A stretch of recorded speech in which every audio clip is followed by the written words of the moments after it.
Syrian Arab army units make progress in the town of Al-Rahima in Aleppo countryside, killing dozens of terrorists. Iraqi army units kill scores of gunmen and take control of Tikrit main entrances. Israeli settlers commit a horrible crime, kidnapping a Palestinian teenager and later burning him to death.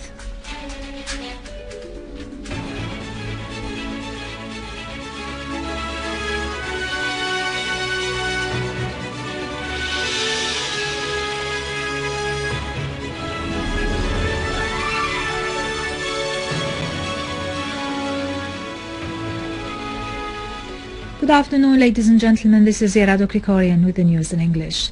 Syrian Arab army units have targeted terrorist hideouts in several areas in Aleppo and its suburbs, particularly in Bustan al-Qasr, al-Sha'ar, al-Sukkari, Deir Jummal, al-Jandul, Hanano, Azaz, al-Mansura, Hreitan and Khan al-Asal, killing and injuring many of them.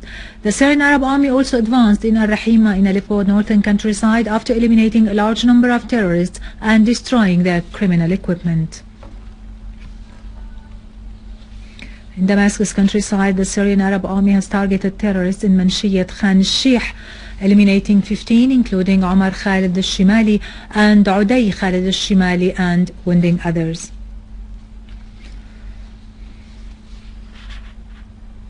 The director of Mharda Electricity Company station in Hama countryside announced that work has been completed in relaunching group number 4 in the station, and it was put into service after being damaged by terrorist rocket attacks last Wednesday. The Director General of the company, Engineer Ali Haifa, said that this electric group has been connected with the general network for 8 hours following the cold method, pointing out that the group will provide power to the Syrian general electricity network with an actual capacity of 110 megawatt. He added that the station will also help provide electricity to 2 governorates during the current circumstances, pointing out that repair works are underway in the first and second group, which will allow for providing power to the water pumping station in the area. 4 people have been wounded when terrorists threw a hand grenade near a cafe in Abdul Hamid Street in Bab al-Tabbani in the city of Tripoli. The Lebanese army immediately encircled the site of the blast and investigation started. An explosive device was meanwhile detonated in an army patrol in Bab al-Ramel, leaving no casualties. In Iraq, the army imposed a full curfew on the city of Karbala following the latest events which killed 30 people. Meanwhile, Iraqi troops supported by military helicopters continued to advance inside the city of Tikrit, killing many terrorists and dismantling explosives planted by the terrorists of the Islamic State in Iraq and the Levant along the highway leading to the city of Samarra.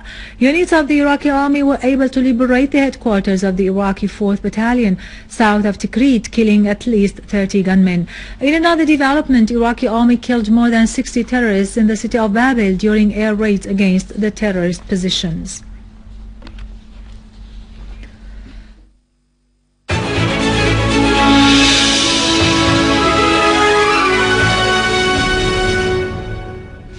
Welcome back. Israeli settlers have committed an ugly crime in occupied Jerusalem. They burnt down Palestinian youth Muhammad Hussein Abu Khdair after kidnapping him in front of a mosque in Shafat village. The ugly crime triggered the anger of the Palestinians, who started pelting Israeli occupation troops and the settlers with stones. The Israeli occupation authorities opened fire at the Palestinians, seriously injuring a number of them.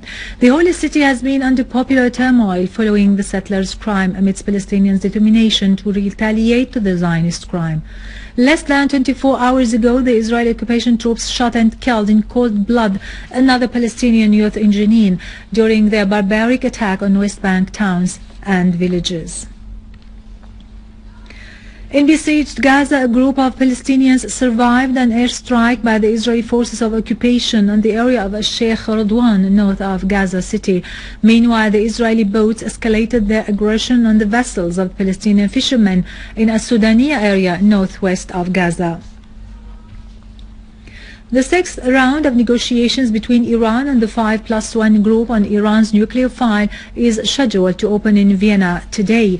The Iranian delegation is to be headed by Foreign Minister Mohammad Jawad Zarif and the groups by the EU Foreign Policy and Security Commissioner Catherine Ashton.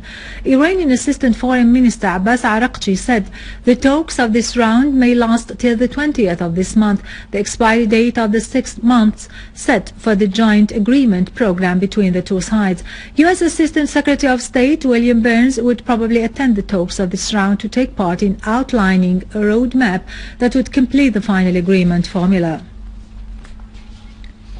Finally, foreign ministers of Russia, Germany, France and Ukraine are to discuss in Berlin today means of finding a solution to the aggravating situation in Ukraine against the backdrop of the decision taken by the Ukrainian President Petro Poroshenko not to extend the ceasefire in eastern Ukraine. Before heading to Berlin for talks, Russian Foreign Minister Sergei Lavrov voiced concern over the repercussions of the decision by Ukrainian President to abandon the truce.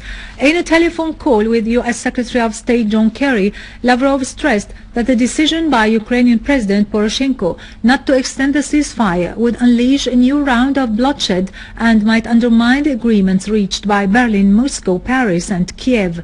Meanwhile, the Ukrainian army bombarded the city of Kramatorsk, east of Ukraine, killing 4 people in a car as fire erupted in many houses in the area of Krasnokorka near Kramatorsk.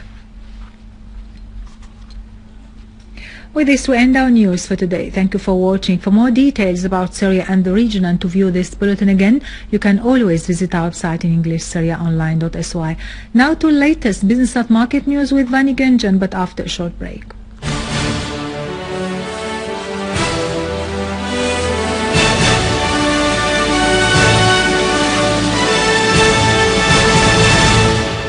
Good afternoon.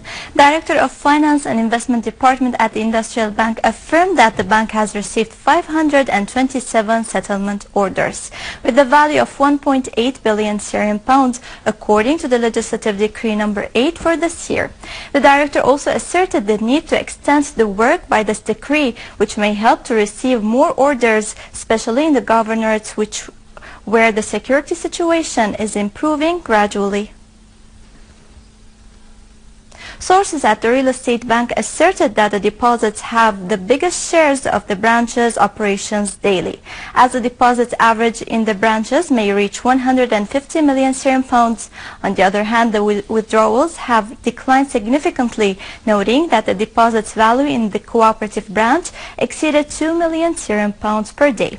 Furthermore, the sources clarified that the rising deposits led to increasing the bank's liquidity. U.S. crude oil traded near the lowest price in almost 3 weeks before stockpile data that may signal the strength of fuel demand in the U.S., the world's biggest oil consumer. Brent was steady while futures were little changed after declining 3 cents yesterday.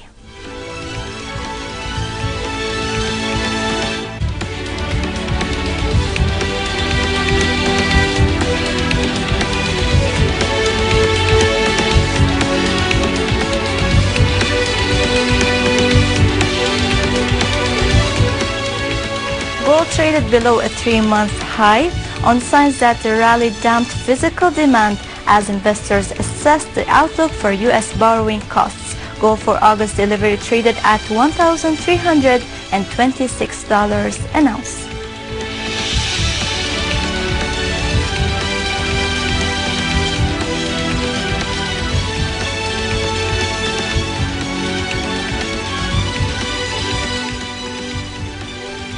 European stocks advanced for a second day following yesterday's biggest gain in almost 2 months, as investors awaited reports on U.S. jobs and factory orders. Japanese shares, on the other hand, rose for a third day, extending gains from a 5-month high.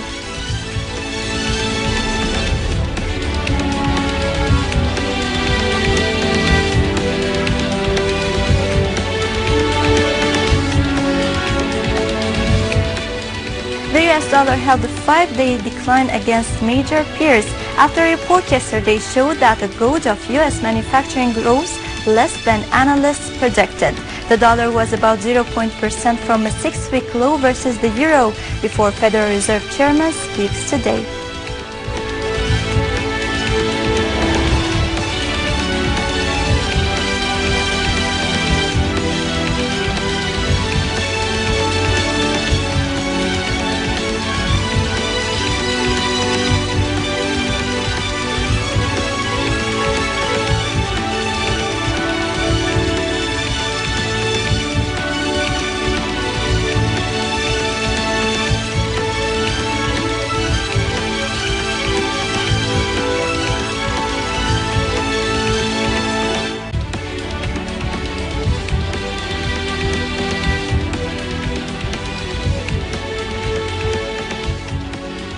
With this, we conclude our news. Thank you for watching and goodbye.